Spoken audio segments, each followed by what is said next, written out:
Au départ, c'était avant tout l'histoire racontée à travers ce script, qui était une histoire un petit peu un conte de fées, et puis créer un univers. Je trouve que Bill, j'ai adoré son dernier film qui était Dreamgirls, où c'était un vrai accomplissement d'efficacité et de glamour. Et ça s'est très bien passé, d'une façon extrêmement américaine, je dirais, très professionnelle, très précise. Il avait envie de s'amuser aussi, donc on s'est bien amusé.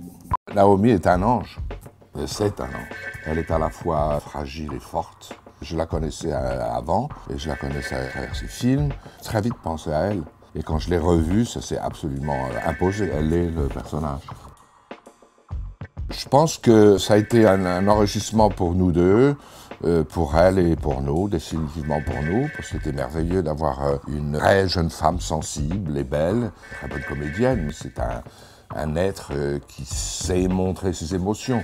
En vrai dire, c'est ça, une bonne comédienne. C'est quelqu'un qui vit des choses et qui sait les montrer. Nous l'avons magnifiée, nous l'avons muglérisée, et c'était très intéressant de travailler avec elle, parce qu'elle n'avait pas l'habitude, évidemment, d'être aussi entourée au niveau beauté, et nous l'avons sublimée physiquement, et avec en plus cette personnalité attachante, c'était une vraie réussite.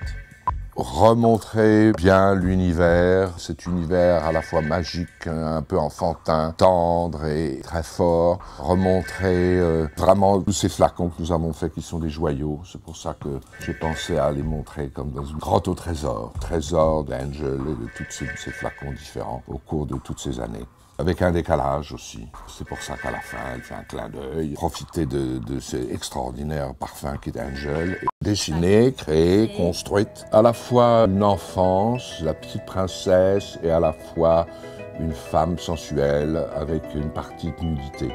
Et c'était le jeu entre une partie de la robe qui apparaît nue alors qu'elle ne l'est pas, tout en étant magnifiée par ce nacrage de saupoudrage de paillettes, et en même temps cette légèreté et cette féerie, si je peux dire, de ce côté petite princesse. Et c'était un mélange des deux, vamp, princesse, qui est un peu l'ambiguïté d'Angel. L'ange a deux facettes, et à d'autres, mais en tout cas deux facettes importantes.